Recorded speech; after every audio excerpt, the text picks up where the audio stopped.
Well, good morning. My name is Professor David Loertscher from the School of Information at San Jose State University. And today I am more than delighted to welcome Rosalyn Washington, Dr. Rosalyn Washington. And Rosalyn, would you please introduce yourself and your position in the university which you teach? Okay. I am Rosalyn Washington. I'm a proud educator of 25 years. Began my career in elementary education as an early childhood educator, teaching pre-K, kindergarten, first grade, and as a reading specialist, teaching K1 to 5. After that, I moved to the district level at Atlanta Public Schools, and I was a digital learning specialist for language arts and literacy. So again, getting a chance to really work with instruction and pedagogy and literacy. I then became an adjunct professor at Georgia State University, where I taught research, measurement, and statistics coursework in the Ed Policy Department. That's my home department where I went to school. And from there, decided to go into academia full-time. And I'm now an assistant professor at the University of Delaware, teaching in the Human Development and Family Sciences Department, specifically in the early childhood education program. Ah, that's wonderful. So Yes. Tell us how you got interested in helping professionals in the school measure and demonstrate their impact on teaching and learning. Well, as a career educator of 25 years, having spent all that time in the pre-K to 12 school setting, I understand how essential it is for educators and school leaders to set relevant and timely goals to support the valuable work that educators are already doing with students, and then perhaps to set some goals to provide professional development for teachers based on those goals. And it's especially important to see if our instructional paths are on course and if students are engaged and learning, because really, Dr. L, I believe that at the foundation, student engagement and student learning are equity issues. So looking for trends and patterns to address student engagement and student learning is essential. So what type of professionals in the school have you worked with on doing this kind of analysis? Okay. Usually when I'm offering professional development trainings, the people who come out who are eager to create attractive data visualizations to tell their stories are school leaders like assistant principals, instructional specialists, media specialists, many educators looking to glean information from the large sets of data that they have access to. As you and I know, we are almost in data overload. And so taking time to talk about how to present your story succinctly and attractively is really helpful to school leaders. That's great. And so you have a very clever way of assembling that data in a presentation and that is designed to storytell. And so I wonder if you'd describe that and maybe show us an example. Okay, certainly. I will describe it and share an example. All right, I'm going to share my screen.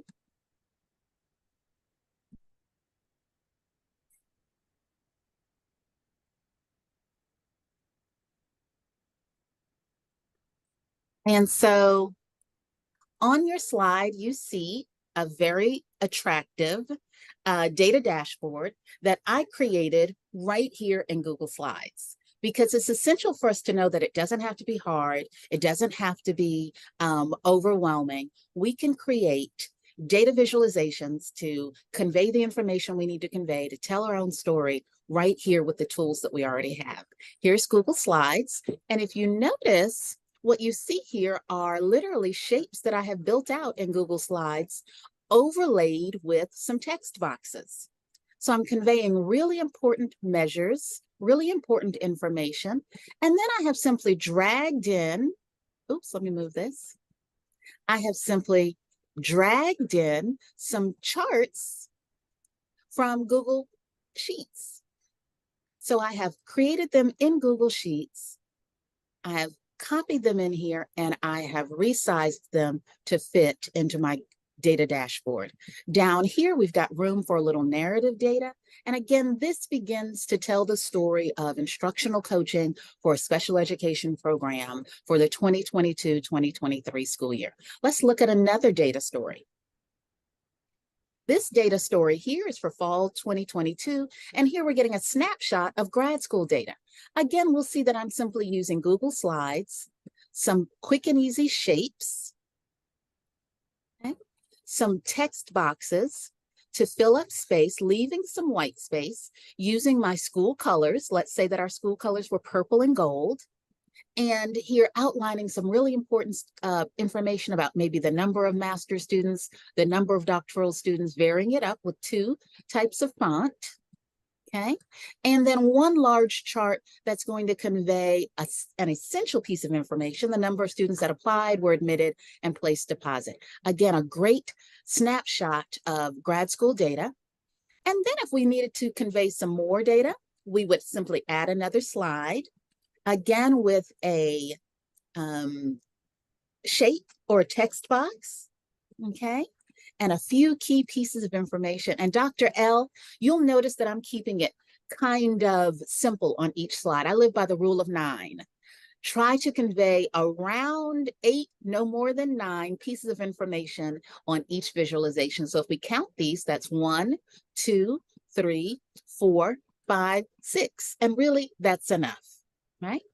Then sometimes when you are presenting, you'll need to be able to share a little more information with your audience, maybe some of your raw data. You can simply create a shape or a text box, which is then going to link out to the raw data set or the larger set. And I did that simply by hyperlinking. Simply Control K and hyperlink with the link to the Google Sheet. So you don't need to feel pressured to convey a whole lot of data in one place. Again, just a simple shape or word text box, which can then link out to your raw data or your larger data set, allowing you to focus in your data visualization on just that data that matters in the moment to convey your story and start a conversation. Again, this then would be a 3-part data story, 3 simple slides conveying quite a information about grad school, a snapshot of grad school data.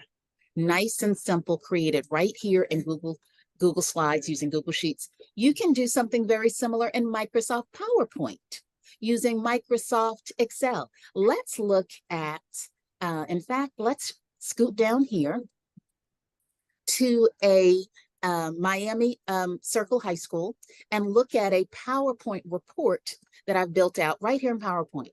Started off just by changing the slide size, okay? And then showcasing some data for the Library Commons, which is just a test data set here, okay? So again, we have a great report, okay, where we're able to give background for the media program at Miami Circle, a little circulation data, and again, just building out a very attractive data visualization dashboard right here in the slide, okay? And so it doesn't have to be hard. And once you create these data visualizations, you can use them as templates. You can simply take them, and then I'm going to make a copy here. I'm going to duplicate my slide. And let's say the next time that I sit down to convey my data, I want to convey a different set of data. All I have to do is really move this here. I'm going to take this one and move it to the side into my workspace. And it's just a matter then of moving my rectangles around and finding a new configuration. Okay. Finding a new configuration, and I can maybe move this rectangle down here, okay? And then I know that I'll take this graph and move it up here. So it's possible to have data visualizations that you simply make into templates and reuse every single month. And you can flip them and really just use the same type of setup each month to make it very, very simple for yourself. Again, it doesn't have to be difficult. Do-it-yourself data on a dime can be quick and easy. And then I want to share one more Two more things if I can. A lot of us know that we are in an increasingly graphic world, and we want to convey some data using graphics. And you'll see here that I have not only imported the mascot or the insignia, but I've also included a white graphic here to go along with a quote that's going to support my data story. And this white graphic came from nounproject.com, a free site that educators can use to create and pull down graphics and icons. That's the word I was looking for. In any color that they need, you can put in your custom pixel numbers and it will make them the special color that you want. I do pay for nounproject.com. I pay the $40 a year because I don't want to have to attribute this. I don't want to have to put in here that the icons came from Noun Project. They do ask us to attribute, but again, it is a free service. It's fantastic. And just by creating some squares, some shapes right here in Google Shapes, in Google Slides, filling it with my color, and then using two different fonts, a large font, which is Lucky Guy, and then a smaller font, my favorite font on earth, Comic Sans, I'm able to convey some really important data, an icon here from Noun Project, and a quote to support this data story about the university graduates school. Then lastly, the last thing I want to show is the idea of a quick and dirty cheat. You don't have to create all of your graphs from scratch. We have access to so much data. When we are looking at student engagement, when we're looking at teacher engagement, we're looking at student learning, we're trying to decide if the products that we've chosen, the tools and the resources are giving us our best return on investment. We already have many, many data sources. You can go to your LMS. You can go to the tools that you are paying for. They will typically give you data outputs. And then all you have to do is take snips and screenshots of these. This is a quick and dirty cheat. I did not create any of these graphs here. All I did was snip them. Okay, so watch this. This right here is actually an image. It's not a real chart. So I went into the tool that I was using and I pulled up my snipping tool. Okay, Microsoft snipping tool, native to all Windows machines. I know that Mac had something similar. And then I just snipped the graph that I needed, created an image of it, and then you can just paste it wherever you need. That's what Microsoft Snip does, is it creates a very specific snip of a graph. And then right here in Google, I can add a fun line around it. Just click the pencil, and then I can create a colorful line, which is what I did, to again make these very attractive and visual. So all I did here was take a snip and add a yellow line. Take a snip, add a peach colored line. Take a snip, add a turquoise line, okay? So a quick and dirty cheat is to use the resources that we already have, that data about circulation, that data about usage, that data about the assessment data, the learning data, any of that, and just do a quick snip and place them together attractively in a slide, okay? And so, again, that's a quick and dirty cheat. That's so wonderful. Oh. Okay, I'm going to stop sharing. Okay. And again, I just want everyone to know that we don't have to start from scratch. It's especially in times like these where we are just in data overload. We can create quick and easy, attractive data visualizations, which allow us to set a plan, which allow us to stop and look for patterns and trends and tell our own particular story. And so whether we're using levels of participation, whether we're looking at equity metrics, whether we're looking at whether key tools and resources are being fully utilized, feedback, looking at our instructional supports, we can tell our own story, creating our own quick data visualizations. I also wanted to say, Dr. L, I almost forgot, that maybe you don't have a data source yet to convey the data that you're trying to create. Remember that you can use Microsoft Forms or Google Forms or Qualtrics or SurveyMonkey to put together a survey tool, send out to your stakeholders, send out to your target audience, get that information in, and then begin your own data story. Yeah, and then there's other free and inexpensive programs, Yes. such as Looker Studio or Yes. Microsoft DI or Power BI. Yes. yeah. And you mentioned visuals. Where was that source? The icons and graphics, nounproject.com. Yeah. Okay. And then, So go ahead. yes. And Snip, Microsoft Snip was the tool Right. that I used to snip and take pictures of graphs that already exist. Right. I'm saying to viewers of this presentation, you're going to want to watch this presentation 2 or 3 times to just get a grasp of how simple it is to take a body of data that already exists, and you only have 5 minutes to make a point, to a board or a group of parents, and just an effective visual. And then you can talk it just through quickly and they get it, right? That's the whole thing. And so, wonderful thing, let me add, Dr. L, when you were talking that through, I remembered that the wonderful thing about creating these in Microsoft PowerPoint or creating these in Google Slides is that it's truly collaborative. You and I could work together to create a digital dashboard.